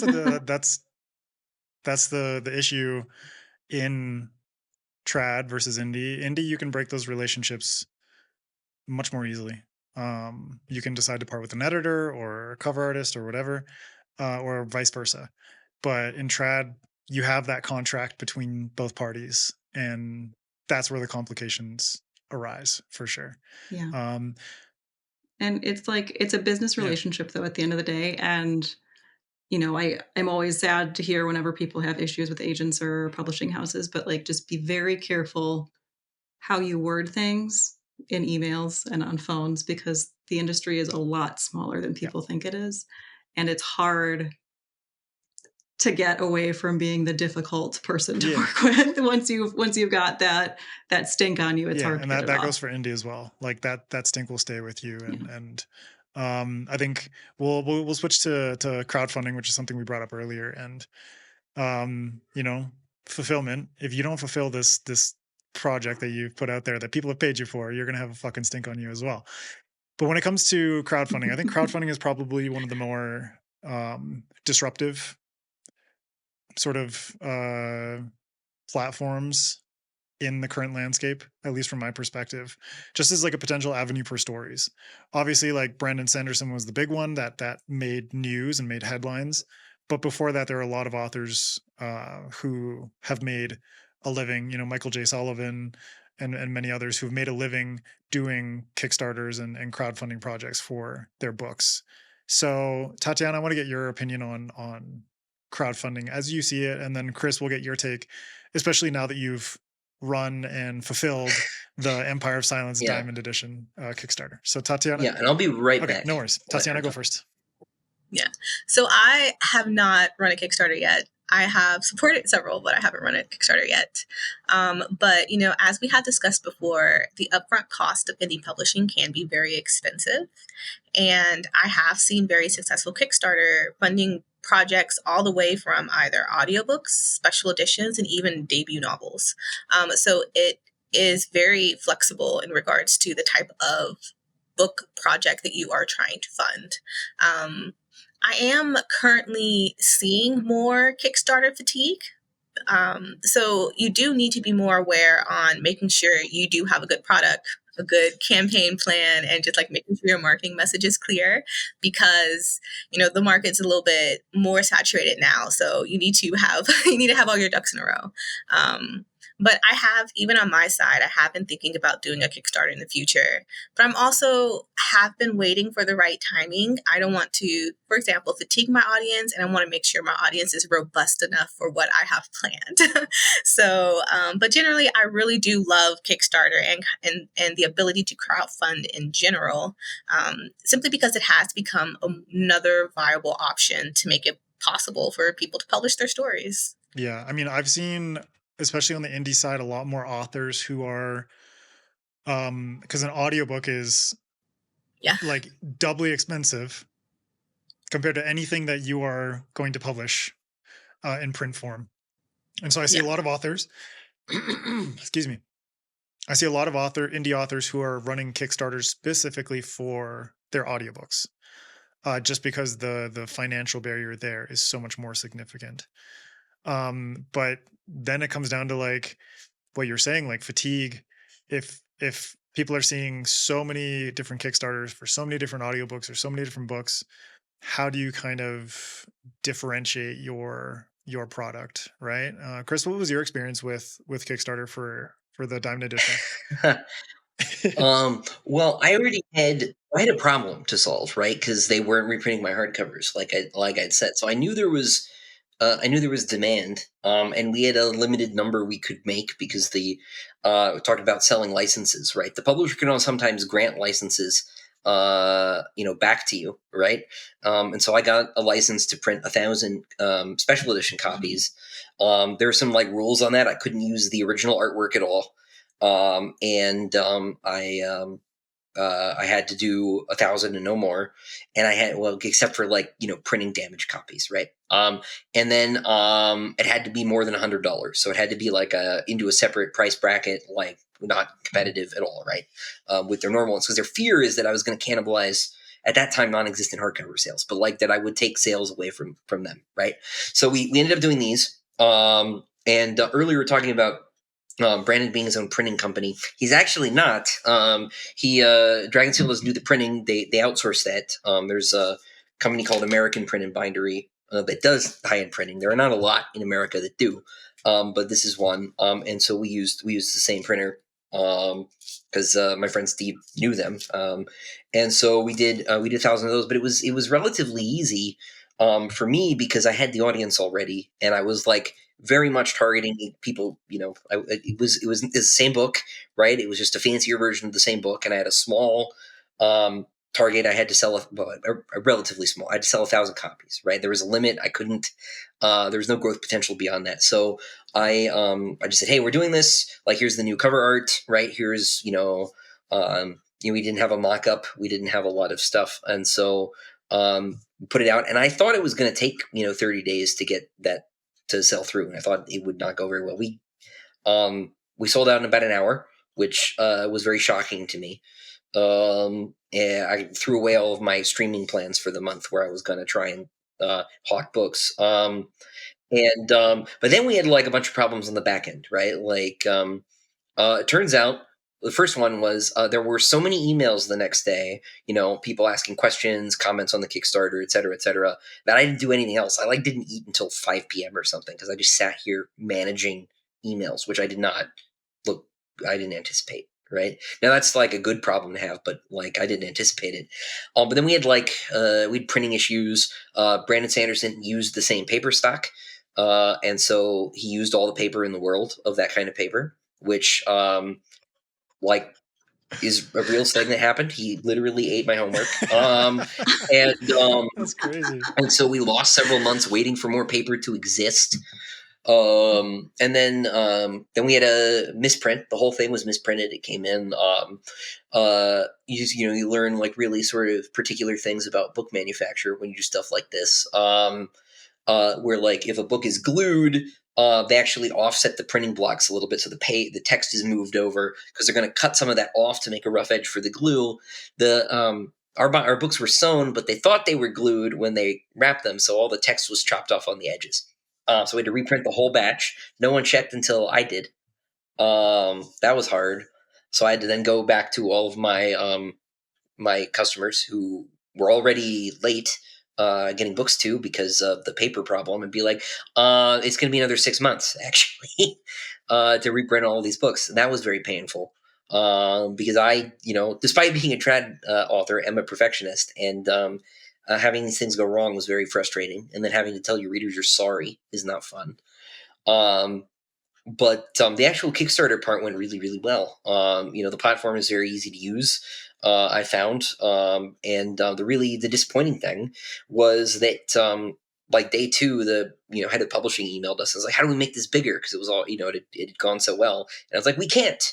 And so there's a point at which they step in because it's in their interest too, right? They make something like 8%.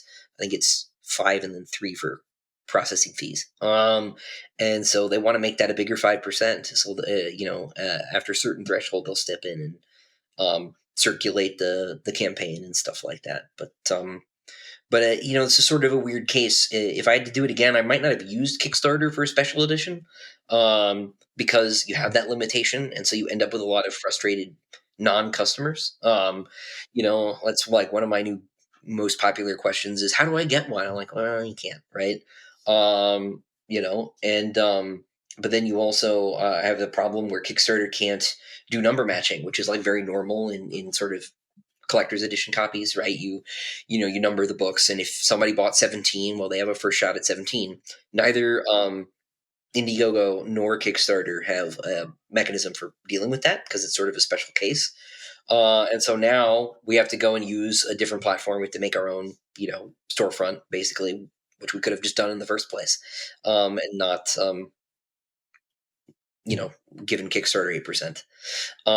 And so I might have done things differently, but I really enjoyed using it. Because the thing about Kickstarter's running campaigns is that they're events. And people like to watch the line go up even when it's not their line, right? Readers like to cheer for things that they like, and so like getting to participate in an event like that is fun for everybody. They want to see the stretch goals get unlocked, and so if you're in a position where you have, I think especially if you're in a position where you have an existing audience and you can make the release an event in some way, Kickstarter is a really great way to do that. So looking forward to doing more with it in the future. And I think crowdfunding across the board is like, there's so many, there are different options at this point. And like you said, if you can do it on your own, like it's totally possible. But like, there's Broken Binding has been making a killing doing special editions and their quality is very good. On the trad side, I think they tend to work more with like Fairy Loot, and Illumicrate is one of the other ones that I know. So, I think it'll be interesting to see because I think right now Kickstarter is specifically tailored toward, at least on like the higher end and the more like successful Kickstarter projects tend to be special editions. So I'll be curious to see what happens. Yeah, but I've seen more indie authors utilizing Kickstarter as a launch strategy, like launching my friend Kaden Love did that. Yeah. Yeah, exactly. Like they'll use the Kickstarter to, and that's successful. Like people actually will buy into it, and then it's kind of like you already have a pre-built audience at that point. Exactly. Yeah. So I think there are a lot of different options, but like personally, I'm going to be really excited. I mean, like Kickstarter is not something that I could ever really do from here, because like doing fulfillment from Ecuador would just be like a nightmare. Such a nightmare. That would be a nightmare. There are solutions to that though. There are packaging companies, so there are ways to do that, and you can have your signature pages sent to you in a block and sign them, and then mail the one box of paper back to the printer. But Chris, like you, I'm also a perfectionist, so I'd be like, I want to see everything at every stage. Yeah, sure. I don't ever again though. For what it's worth. Next time I am not doing it. I'm not putting all this cardboard in my house. Yeah, and it might be beneficial for you, Adrian, to talk to Delilah Wan, because she did Kickstarter from Australia, and I've heard the taxes make Kickstarter in Australia really bad. Yeah, and she structured it in a very interesting way in regards to, it wasn't the price point that unlocked tiers, but how many book orders she received that unlocked tiers, and it was very interesting the way she structured it. That made it more easier for her to manage being in Australia. So I definitely think you should talk to her. Cool. And then I've also heard like friends who've done like Zamil Akhtar did a Kickstarter with Merrick Books, and Merrick Books is they're the Kickstarter companies that they take their percentage, but they do all the work and behind the scenes stuff. That's definitely another option. Go through a company. I love how much all of you have been speaking anecdotally about like, oh, I know someone who knows someone who. That's what this industry is. Honestly. It warms my heart. Yeah. But like, how about community? Like, how has these connections and relationships that you've formed, like, helped each of you, like, on your journeys, both personally, but also as a career, as a whole? Like, what are the like people that have really helped you become you? That's a good question. Like I said initially, when I first debuted, I threw that book out there, like jumped out into the wide sea. And generally, that is not the wisdom in regards to indie publishing. The general wisdom is to take your time and to build a platform, to build connections, so that when you are ready to launch that book, you have somewhat of an audience, you have people who you can reach out to, who'll be able to shout about your books. So you've already been making those social connections. But in many ways, my debut was my social connections for my next book. And so building on top of that has been very helpful for me. But also in regards to just community, like I have a really close-knit group of authors that we're very close. because when I first published, I joined social media, I joined Discourse, I reached out to other authors to make connections. But most notably, I reached out to other indie Black women who are in the epic fantasy space, because there's not a lot of us. But I definitely wanted to connect because I believe in like rising tides lift all boats. And because we shared an audience, I figured we could swap marketing tips, share names of book reviewers we could reach out to, ask each other about our experiences in the publishing industry. And eventually out of that, we kind of formed a writing group where we do writing sprints, hold each other accountable, we critique each other's work, and we're just each other's biggest cheerleaders. So I'm very, very grateful for that group. But even outside of that, I've made a lot of connections with other indie authors and talking with each other, getting like publishing tips and marketing tips, because again, in the industry, indie publishing is so fast, and it's definitely helpful to have someone beside you, and to talk about what we're seeing, to talk about the trends, to talk about the data, to be able to respond to those changes as well as we're able to. Yeah, I have a Discord group with a group of like debut authors, and we do all of that. And it's like everyone, when they're releasing, it's like, okay, like what are you going through? What, like, you can kind of do a litmus test of like how things are changing based on who has the most recent release, and just kind of like keep it going from there is really, really helpful. What about you, Chris? Yeah, for me the big one was there's a guy named John Kessel. He's a sci-fi writer. He was also my undergraduate advisor at NC State. Usually, you have a college professor. It's probably less true increasingly. They don't like science fiction. They think it's for babies. But that was not me, fortunately. I had a couple of those professors, but it wasn't John. John looked at my query letter. He looked at my sort of submission packet, and he was like, "Yeah, you should like get rid of this frame narrative. It sucks." And so I did, and responses improved after that. So that was really helpful. But then, sort of after that, the real big one was Toni Weisskopf, who's the publisher at Bain. She was my boss for 7 years. She sort of rescued me when I got dropped. But most of the people I met through publishing were as a consequence of having that job, and as a consequence of Toni's hiring me, right? And she's also a great editor, in her own right. But like most of the writers I know to this day are from that job more than they are from my sort of life as a writer. But then the really sort of paradigm changing thing for me was BookTube. Was Mike Hearn, Mike's book reviews, Patrick Leo, Daniel Green in particular. We're talking about this before we started recording. I have a graph where Daniel's review hit and my sales something like quadrupled. And I sent that to Daniel. I was like, this is why my wife got to quit her job. So thank you, and that has been very huge. But I have a few writer friends. My friend Dave Butler in particular. Dave's like the smartest guy I know. So he also, as a freelance editor, and edited book 6 when I was at Bain. Dave's great, but I don't have like a writers Discord group or sort of big circle or anything like that. Just a couple friends sort of tie me down into the universe.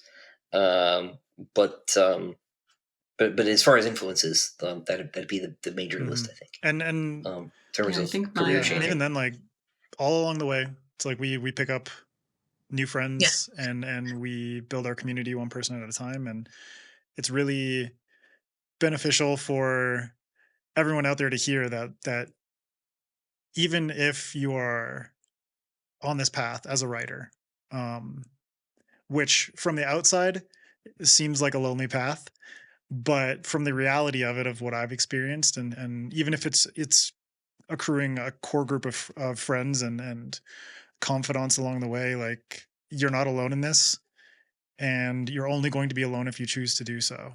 And the best thing that you can do is to gather people around you who are going to boost you up, whether it's they're going to boost your writing and your confidence as a creative, to help you out. Like Tatiana, you were saying earlier on, there's so many indie authors out there, and this goes to trad authors as well, who you reach out to them, you email them, they have their email on their website or their contact form or what have you. If you reach out to them on social media, a lot of them are willing to impart advice and help to new and budding authors. So don't ever be afraid to do that. So the only thing that's going to hold you back at that point is fear. So you're never going to be alone in this unless you choose to. Just like Chris keeps saying, take a deep breath. Yeah. And MJ's favorite advice from Chuck Wendig, just, buck the fuck up, Care Bear, because it's a wild ride. Oh man. All right. Well, we'll close it out there for this masterclass panel. But honestly, Tatiana, Christopher, we're very appreciative for the both of you for sharing your experiences. Thank you. It was really fun to be able to compare and contrast. And to anyone out there who is unsure about where they want to go, and you're listening to this, and there's still questions that you have, like feel free to email us or reach out on social media. Like we're always willing to respond and help out as best we can. But thank you both so much for sharing your journeys with us, and hopefully it's helpful for anyone out there listening or watching. Yeah, well, thanks for having me. Greta, Tatiana, it was nice to meet you both. Adrian, nice to see you again. Buddy. Yeah, well, we'll close it out with just asking each of you where people can find you online. Also, quick shout out to Yaroslav. Unfortunately, he couldn't make it, but much love for you, buddy. Tatiana, where can everyone find you and your books? Sure. Thank you for having me. I really enjoyed this time. You can find me on social media, usually at a play on my last name, at Obey the Author, or my website, www.tatianaob.com, obey.com.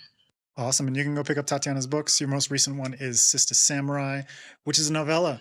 And it's nice and short and sweet. Well, not so much sweet, but like gruesome and with good food and stuff, and a cool Spotify playlist. So go support Tatiana and her work. Chris, what about you, bud? Best place to find me these days is on YouTube at Sun Eater Books. But my website is sollanempire.com, SOLLAN empire.com. Fantastic. And you can go get out Christopher's Sun Eater series, which comes with the main books and the novellas. So you got a plethora to choose from, and they're long, so they'll last you a while. So yeah, they'll do you for a bit. They'll do you for a bit. All right, and you can also follow SFF Addicts on all the social media platforms at SFF Addicts Pod. You can follow me at Adrian M Gibson. You can go check out my debut novel Mushroom Blues if you want some fungal noir in your life. Greta, what about you?